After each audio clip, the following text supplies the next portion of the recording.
फिर क्या मैडम जी, कल आई आज फिर। अरे मार्केट से पुरानी साड़ी का स्टॉक भी इतनी जल्दी गायब नहीं होता मैडम जी, जितनी जल्दी वो गायब हो गई। अब हमारी धर्मपत्नी को लगता है कि मेरी बात से नाराज होकर चली गई, वो भाग गई। देखिए उसमें हमको दिलचस्पी नहीं है, आपका वो निजी मामला है, आप अपने घर पे जाके उसको सुलझाइएगा, यहाँ मत लाइए उसको। बात है आपकी काम वाली बाई की, तो हमको ये बताइए कि वो कहाँ से आई थी और कुछ घर का कोई सामान लेके तो नहीं गई, क्योंकि आजकल इस तरीके के चक्कर का बहुत शिकायतें आ रही है मेड को लेके। तो क्या क्या है बताइए, कहाँ से आई थी वो? बस बहुत हुआ, ये मैडम कब से मेरी इंसल्ट पे इंसल्ट करे जा रही हैं और तुम बस मेरा मुंह देख रहे हो। गलती हो गई मुझसे जो तुम्हारे साथ यहाँ कंप्लेन कराने आ गई। क्या हो गया बदनाम? मैडम सर, कल धर्मपाल ने करिश्मा सिंह को धोखे से दवाई पिला दी थी ताकि करिश्मा सिंह आज कुश्ती लड़ ना पाए। प्लीज मैडम कुछ कीजिए आप। ठीक है, अच्छा किया तुमने बता दिया। तुम जाओ, हम कुछ करते हैं। जी मैडम। जाओ जाओ।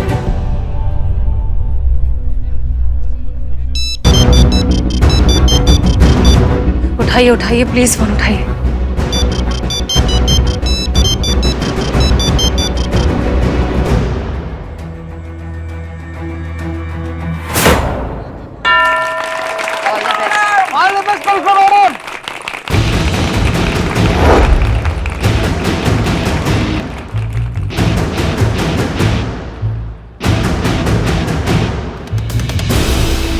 Fair fight, no fouls. हाथ मिलाइए।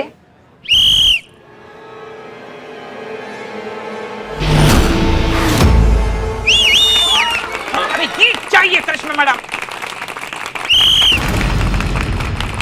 तो शुरू हो गया है कुश्ती का पहला राउंड अमरीक और करिश्मा सिंह के बीच। करिश्मा सिंह अपनी नजरें गड़ाए अमरीक की एक एक मूवमेंट को बड़े ध्यान से देख रही है, आप देख सकते हैं।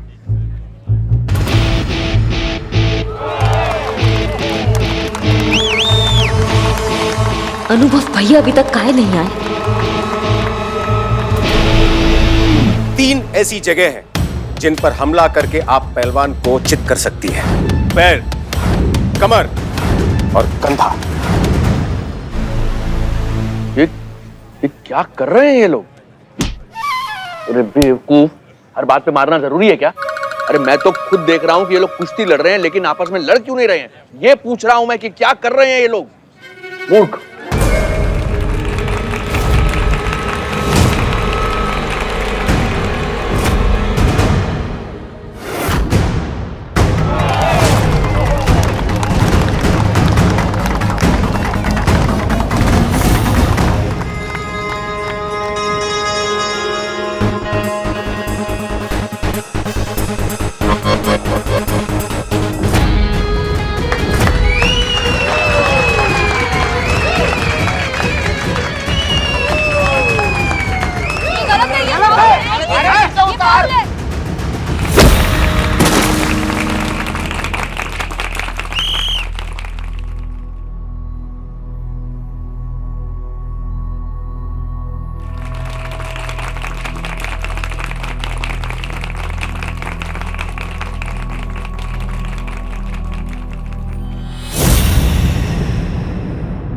आइए मैडम।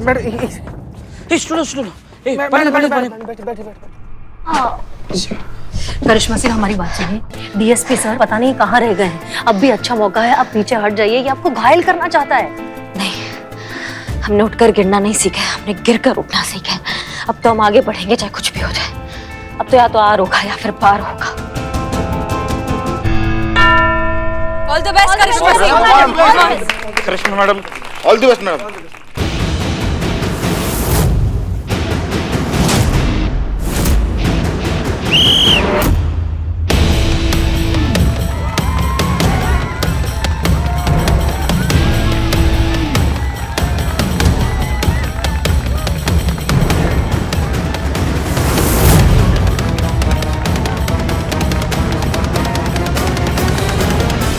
Thank God. जय हिंद सर। जय हिंद, जय हिंद।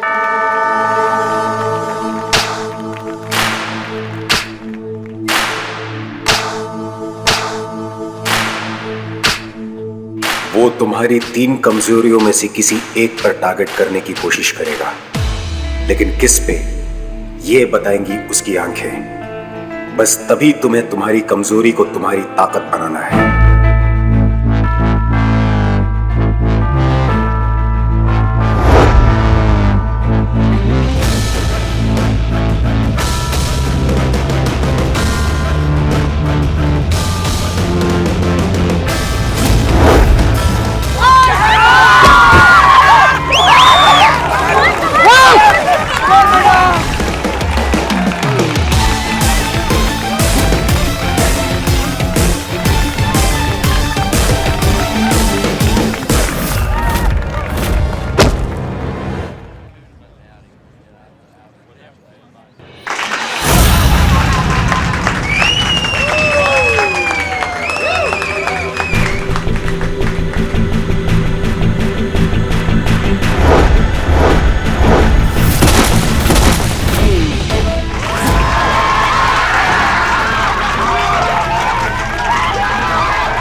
करिश्मा सिंह। पानी लो। क्या कर रहा तू? है? चिंता मत करो भाई, इस राउंड में इसको हरा कर छोड़ूंगा। बहुत बढ़िया करिश्मा सिंह, लेकिन अब इसे हराना इतना आसान नहीं है। आपका कोई भी पैंतरा, आपकी कोई भी तकनीक अब काम नहीं आने वाली। अब काम आएगा तो सिर्फ आपका जोश और आपका जुनून। याद करो वो वक्त जब आप सबके फैसले के विरुद्ध जाकर पुलिस में भर्ती होने का निर्णय लिया था।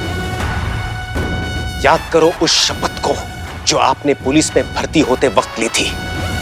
याद करो उस संघर्ष को जो आप इतने सालों से करती आ रही हैं। और बता दो सबको कि करिश्मा सिंह कौन है। जाओ। तो अब शुरू होता है थर्ड यानी कि आखिरी राउंड, जो कि डिसाइड करेगा इस अखाड़े का भविष्य। क्या दीप्ति चौधरी का सपना पूरा होगा या फिर आज के आज इसी अखाड़े में टूट जाएगा? देखते रहिए हमारे साथ।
नहीं है हम।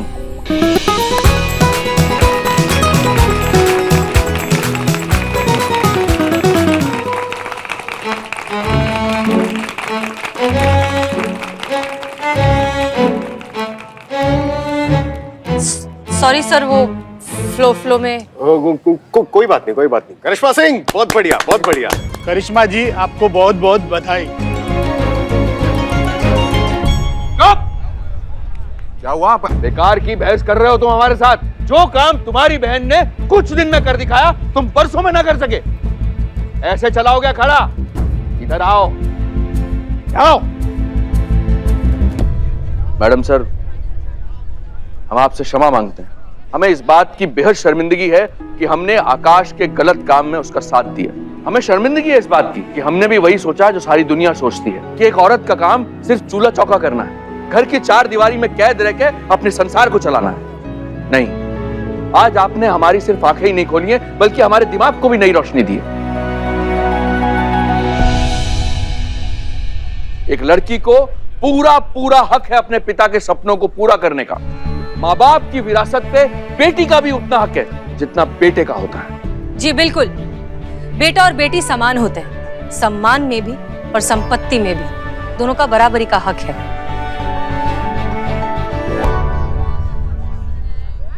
आकाश भैया,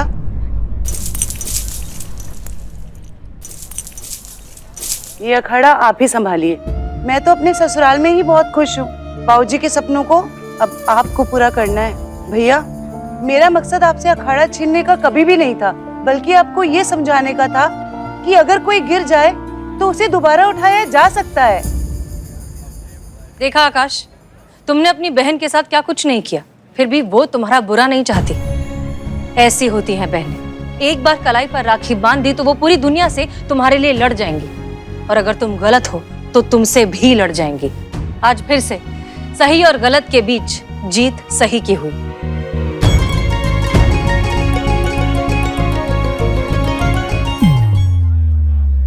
मैडम सर, आपकी और आपकी पूरी टीम ने हमारे बाबूजी के सपने को पूरा करने के लिए जो हमारा साथ दिया है, उसके लिए आप सभी का बहुत बहुत धन्यवाद।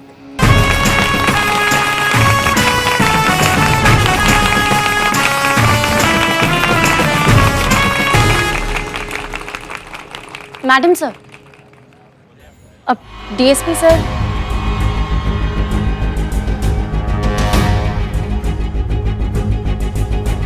वो रहे। सर, अनुप्रिया, आप ठीक है ना? हाँ हाँ, मैं बिल्कुल ठीक हूँ। मुझे क्या हुआ है? Are you sure? या आई एम श्योर। वैसे हसीना मलिक, हमने आपको वचन दिया था ना कि प्रतियोगिता के बाद यहाँ सिर्फ एक ही नाम गूंजेगा, करिश्मा सिंह का। सच में सर, आज आपने जो कुछ भी किया है उससे आपने हमारा दिल जीत लिया।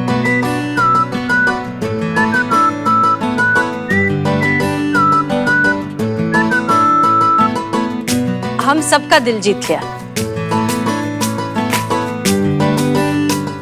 करिश्मा Singh, well done.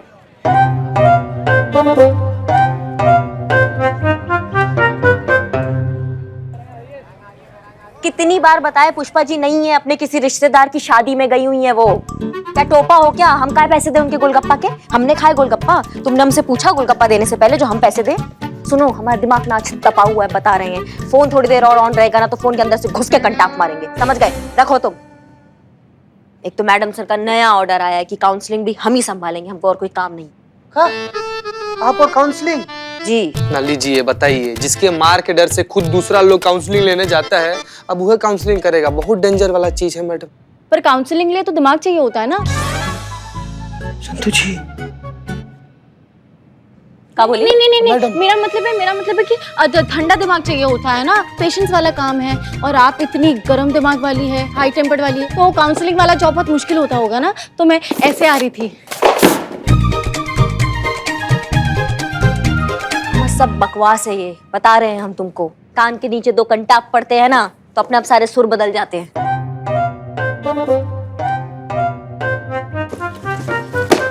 Thank you madam. और ये बिल्ला कहाँ है? सुबह से आज दिखाई नहीं दे रहा है। बिलौटा? हाँ। मैडम, राजस्थान में ना अखिल भारतीय चोर सम्मेलन हो रहा है। वहाँ पर ना सभी चोर लोग ऐसे मिले हुए हैं और इस विषय पर डिस्कस कर रहे हैं कि कैसे अपना जो औहदा है वो बढ़ाया जाए, कैसे पॉकेट मार से डकैत बना जाए। वहाँ का आयोजक लोग ना इसको ना स्पेशल निमंत्रण देकर बुलाया बाकी चोर के काउंसलिंग के लिए। बताइए। ओ, तो बिल्लू राजस्थान गए। Excuse me, sorry. जी बताइए, क्या मदद कर सकती हूँ? वो जी कॉटन सी बात है, बड़ा सिल्क सा केस है, जरी वाली रिपोर्ट लिखवानी थी। क्या बोल रहे हैं सर? साड़ियों की दुकान है इनकी, 10 साल से साड़ियाँ बेच रहे हैं। साड़ियाँ बेचते बेचते उस धंधे में इतना घुस गए हैं, वैसे भी कुछ कहते हैं ना तो साड़ियों का जिक्र आ ही जाता है। बहुत खराब बीमारी है, किसी पढ़ा लिखा डॉक्टर को दिखाइए। वैसे क्या कह रहे थे, साड़ियों के बीच में का? जी पूछ रहे हैं, रिपोर्ट लिखवानी है, कहाँ लिखवाएं? देखिए, वो हमारी एसआई मैडम है, रिपोर्ट ना वही लिखेंगी। आई हाँ, आई आप इस तरफ आइए। सॉरी। कोई बात नहीं, इट्स ओके। आइए। जाइए लीजिए संतु जी।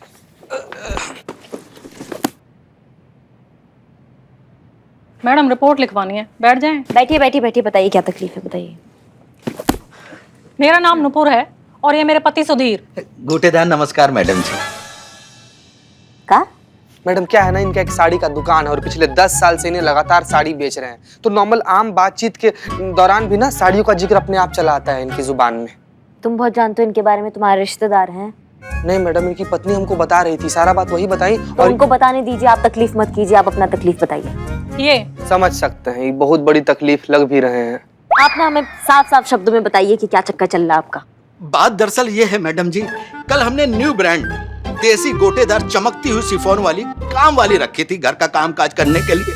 आज सुबह अपना सारा सामान लेके घर से भाग गई। अब इनको हमारी बनारसी सिफोन साड़ी धर्मपत्नी को लगता है कि इसके जिम्मेदार हम हैं। अब बताइए मैडम जी, हमने सिर्फ ईयरफोन लगाने से मना किया था बस। ईयरफोन लगाने से मना किया था मतलब? देखिए मैडम जी, जब बात करते थे ना उसके कान में ईयरफोन लगा रहता था, गाना सुनती थी। अरे मैंने कहा भाई, दुकान में रेशमी साड़ी खुलने पर भी इतना नहीं फैलती जितना तुम यहाँ से फैल रही हो, थोड़ा लिहाज करो, मैं मालिक हूँ। बस यही कहा बस। फिर क्या हुआ? फिर क्या मैडम जी, कल आई आज फुर। अरे मार्केट से पुरानी साड़ी का स्टॉक भी इतनी जल्दी गायब नहीं होता मैडम जी, जितनी जल्दी वो गायब हो गई। अब हमारी धर्म पत्नी को लगता है कि मेरी बात से नाराज होकर चली गई, वो भाग गई। देखिए उसमें हमको दिलचस्पी नहीं है, आपका वो निजी मामला है, आप अपने घर पे जाके उसको सुलझाइएगा, यहाँ मत लाइए उसको। बात है आपकी काम वाली बाई की, तो हमको ये बताइए कि वो कहाँ से आई थी और कुछ घर का कोई सामान लेके तो नहीं गई? क्योंकि आजकल इस तरीके के चक्कर का बहुत शिकायतें आ रही है मेड को लेके, तो क्या क्या है बताइए, कहाँ से आई थी वो? बस बहुत हुआ। ये मैडम कब से मेरी इंसल्ट पे इंसल्ट करे जा रही हैं और तुम बस मेरा मुंह देख रहे हो। गलती हो गई मुझसे, जो तुम्हारे साथ यहाँ कंप्लेन कराने आ गई। जा रही हूँ मैं। अरे सुनो बेबी, रुकिए, काम डाउन। जय मैडम सर। जय हिंद। देखिए हम आपकी परेशानी बहुत अच्छे से समझते हैं। जब घर की मेड अगर अचानक से कहीं चली जाए तो घर की सारी जिम्मेदारी, सारा कामकाज, सब कुछ घर की मालकिन पर आ जाता है, ये बात हम जानते हैं। बिल्कुल ठीक। लोग रोज सुबह उठकर भगवान से भेंट मांगते हैं और हमने मेड मांग ली। जैसे तैसे तो भगवान ने हमारी सुनी, एक मेड मिली, उसे भी ना इस आदमी ने भगा दिया और खुद भी कुछ घर का काम नहीं करता है। और ऊपर से ये मैडम बोलती हैं कि इनको हमारी परेशानी से कुछ लेना देना नहीं है। कोई इतना इंसेंसिटिव कैसे हो सकता है? अरे मैडम आप क्या जानो एक मेड की कीमत। औरत के सर का ताज होती है मेड। हर सुखी हाउसवाइफ के जीवन का ख्वाब होती है मेड। मैडम आप ही हैं जो हम हाउसवाइफ का दर्द समझ रही हैं। नहीं, ऐसा नहीं है, वो भी आपकी बात समझती हैं, बस जाहिर करने का उनका तरीका थोड़ा सा अलग है। ये सब छोड़िए, एक बात बताइए, आपकी बाई आरती मेड एजेंसी के थ्रू आई थी? जी वहीं से हायर किया था, आरती मेड एजेंसी। पिछले कई दिनों से इस आरती मेड एजेंसी से बहुत सी शिकायतें आ रही हैं। ये लोगों को मेड देने का कमिटमेंट करते हैं, कमिटमेंट के बदले अच्छी खासी रकम सिक्योरिटी डिपॉजिट के नाम पर उनसे ले लेते हैं। उसके बाद मेड आती भी है, 2 दिन तक काम करती है और फिर घर का सारा सामान लेकर गायब हो जाती है। फिर ना तो ये मेड मिलती है और ना ही ये एजेंसी। हाँ जी 50,000 रुपए जमा किए थे बतौर सिक्योरिटी। आपका मतलब है 50,000 रुपए गए? मैडम जब आप इतना जानती हैं तो इन जालसाजों के खिलाफ कुछ एक्शन क्यों नहीं लेती? देखिए हमने इस मामले की तहकीकात ऑलरेडी शुरू कर दी है। आप निश्चिंत होकर अपने घर जाइए, हमें जैसे ही कुछ पता चलेगा will get in touch with you. Gutedar नमस्कार मैडम जी। आप सब अंदर आइए। संतोष शर्मा, हमने आपसे इस फ्रॉड केस के बारे में डिटेल्ड रिपोर्ट मांगी थी। Yes madam sir. तो कहाँ है? अभी चाहिए? हमारे रिटायरमेंट के बाद तो थोड़ी देर हो जाएगी नहीं?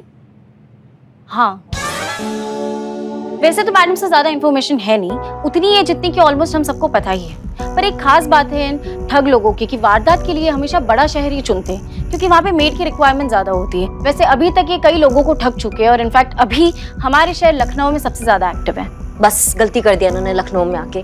अब एक एक को मार लगाएंगे हम, जुलूस निकालेंगे गाजे बाजे के साथ, किसी को नहीं छोड़ेंगे हम। जहाँ तक हमें खबर मिली है ये बहुत ही बड़ा स्कैम है और उसमें कई सारे लोग शामिल हैं। इसलिए हमें जो कुछ भी करना होगा बहुत सोच समझकर, तैयारी के साथ और कानून के दायरे में रहकर करना होगा। संतोष शर्मा, क्या लगता है आपको कि इस फ्रॉड के अगेंस्ट टोटल कितनी कंप्लेंट्स हो चुकी होंगी अब तक? 60 to 70? 62 की 70।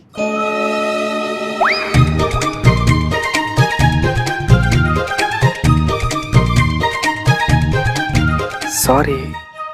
कम से कम ये अच्छी बात है कि इस बार हमारे पास ऑफिशियल कंप्लेंट है इस केस में, वरना ज्यादातर मामले जो यहाँ पर आते हैं वो हमें अनऑफिशियली सुलझाने पड़ते हैं। क्या लगता है आपको टीम, एनी सजेशन कि इस चीटर को कैसे पकड़ा जाए? सॉरी मैडम सर, लेकिन अब तक आपने पूछा नहीं था ना सजेशन के लिए, तो मैंने सोचा नहीं। अब आप पूछ ही रहे हो तो फिर मैं सोच के बताती हूँ। ये मासूमियत।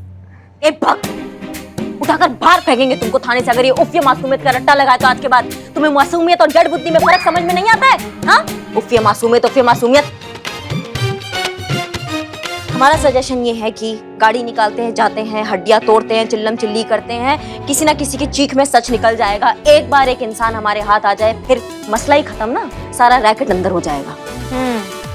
हम जानते थे कि आप ऐसा ही कुछ सुझाव देंगे, लेकिन अफसोस हमें नहीं लगता कि ऐसा कुछ हो सकता है, क्योंकि अभी तक हमारे हाथ में कुछ भी नहीं है। फिलहाल हम इस केस के बारे में कुछ नहीं जानते। हम नहीं जानते कि इस रैकेट के पीछे असलियत में कौन है। सबसे पहले हमें बनाना होगा एक पुख्ता केस, जिसके लिए हमें चाहिए ठोस सबूत। इसलिए करिश्मा सिंह, आपका ऑप्शन तो नहीं हो पाएगा। हमें भी बहुत अच्छे से पता था मैडम सर कि हम जो आपको राय देंगे ना वो आप बिल्कुल नहीं मानेंगी, क्योंकि आज तक नहीं मानी तो आज कैसे मान लेती। खैर, हमने बोल के अपना काम कर दिया, आप अपना काम स्टार्ट कर सकती हैं, हम अपना ड्यूटी पर लग सकते हैं। वैसे मैडम सर, हमारे दिमाग में भी एक ठो आइडिया फूटा है, अगर आपको बुरा ना लगे तो हम छोड़े। हाँ हाँ बोलो। मैडम सर, हम क्या कहते हैं कि हम लोग खुद क्यों नहीं क्लाइंट बनकर ये आरती मेड एजेंसी में जाते हैं और वहां से एक मेड हायर करते हैं, और जैसे ही वो मेड भागेगी हम लोग उसका पीछा करेंगे और उसको रंगे हाथों पकड़कर इस आरती मेड एजेंसी को एक्सपोज कर देंगे। एजेंसी बंद हो गई है तो हायर किसको करेगा? मैडम सर, क्या है ना कि थोड़ा सा छानबीन हम किए हैं और हमको पता चला है ना कि जैसा आरती मेड एजेंसी था ना, ठीक वैसा ही एक दूसरा made agency Satya made agency खुला है शहर में, और इसके खिलाफ भी ना बहुत सारा फ्रॉड का केस आ रहा है। तो मैडम हम कह रहे हैं कि हाथ पर हाथ धर के बैठे रहने से बेहतर है कि कुछ करे क्यों ना। हाँ, हो सकता है कि इसी के जरिए आरती मेड एजेंसी के खिलाफ कोई सबूत हमारे हाथ लग जाए और वो हमारे लिए फायदेमंद हो जाए। तुम सही कह रहे हो चीता Chaturvedi, good job. Thank you very much madam sir, thank you. Santosh Sharma, Yes, madam, sir. Satya made agent Aarti made agency के फंक्शनिंग के बारे में पता लगाइए। देखिए कि सत्या मेड एजेंसी से इसके क्या तालमेल है, किस तरह से ये लोग सिमिलर है। हो सकता है कि ये दोनों एजेंसी एक ही रैकेट का हिस्सा हो सकता है, इसे चलाने वाले लोग भी सेम हो। पता लगाइए। Yes madam. चीता चतुर्वेदी, सत्या मेड एजेंसी और आरती मेड एजेंसी, इन दोनों में से जिसने भी बाइयां हायर की है उन सब से जाकर बात करिए। हो सकता है उनसे कोई इन्फॉर्मेशन मिल जाए। जी मैडम सर।